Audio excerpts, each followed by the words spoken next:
दर्शकों, महाभारत को हम सही मायने में विश्व का प्रथम विश्व युद्ध कह सकते हैं, क्योंकि शायद ही ऐसा कोई राज्य था जिसने इस युद्ध में भाग नहीं लिया था। बहुत सारे विचारक भी यही कहते हैं कि महाभारत जो है सबसे पहला विश्व युद्ध था, प्रथम विश्व युद्ध था। आर्यावर्त के समस्त राजा या तो कौरव अथवा पांडव के पक्ष में खड़े दिख रहे थे। अगर बात करें श्री बलराम और रुक्मी की, यही दो ऐसे व्यक्ति थे जिन्होंने युद्ध में भाग नहीं लिया था। ठीक है, कम से कम हम सभी तो यही जानते हैं कि यही दो थे जिन्होंने भाग नहीं लिया था। किंतु एक और ऐसा राज्य था जो युद्ध क्षेत्र में होते हुए भी युद्ध से विरत था, अर्थात कि वो युद्ध के क्षेत्र में था, यानी कुरुक्षेत्र में वो राज्य का सेना राजा सब लोग थे, लेकिन युद्ध नहीं लड़ रहे थे।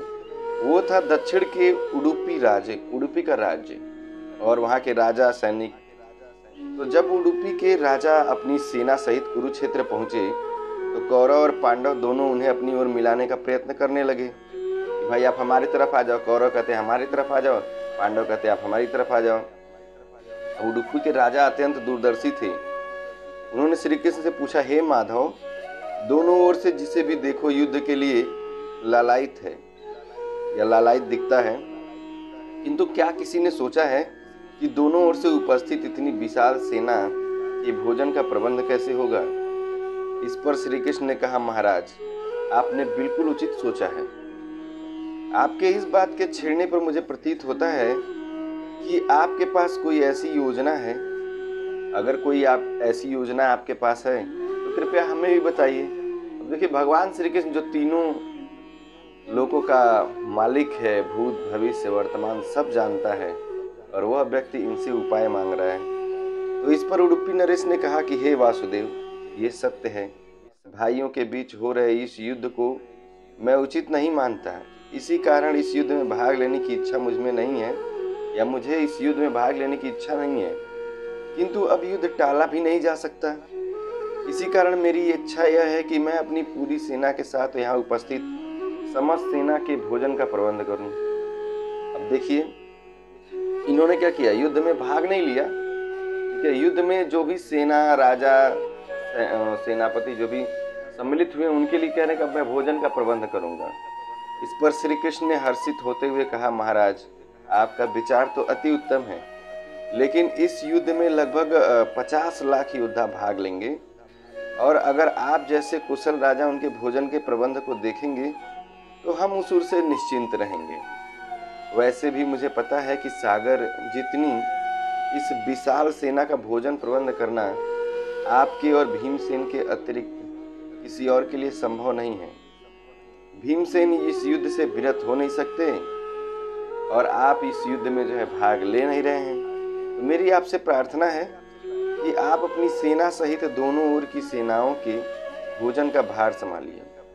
इस प्रकार उडुपी के राजा जो है अब भोजन प्रबंध के लिए जो है तैयार हो गए, और भीमसेन इस युद्ध से विरत नहीं हो सकते, तो इन्होंने ही इस भार को संभाला। अब राजा जो है उडुपी नरेश जो है अपनी सेना सहित दोनों ओर की जो सेनाएं थी उनके लिए भोजन का प्रबंध करने लगे। इस प्रकार उडुपी के महाराज ने सेना के भोजन का प्रभार संभाल लिया। पहले दिन उन्होंने उपस्थित सभी योद्धाओं के लिए भोजन का प्रबंध किया।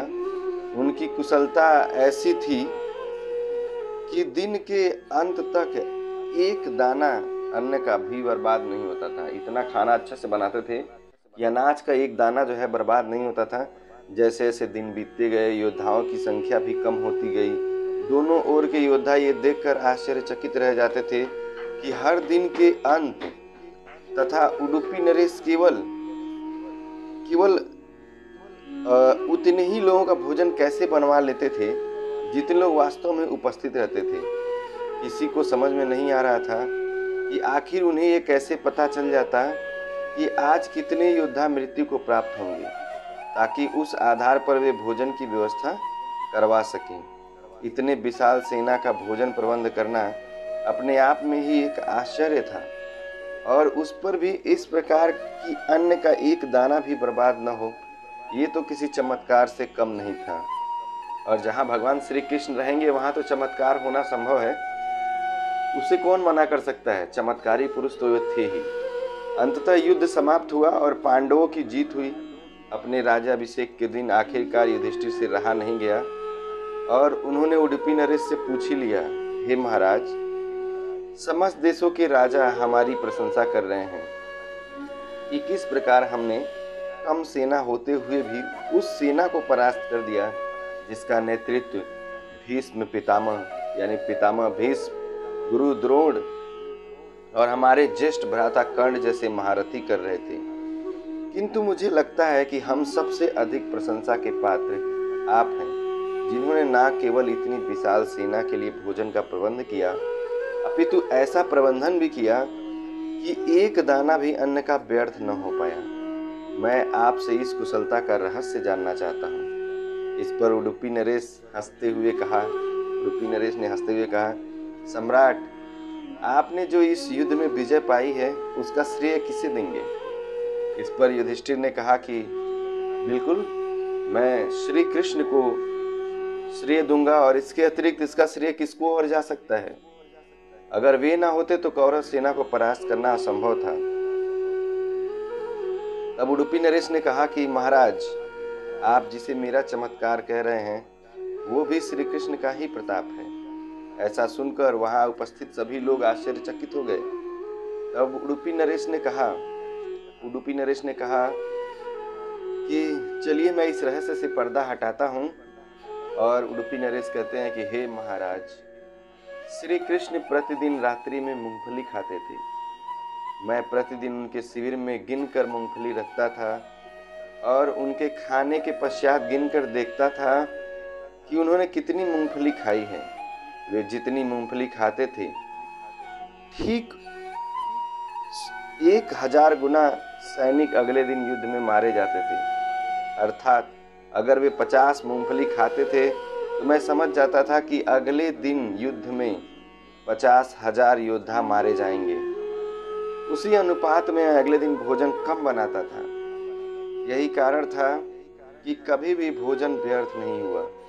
श्री कृष्ण के इस चमत्कार को सुनकर सभी उनके आगे नतमस्तक हो गए।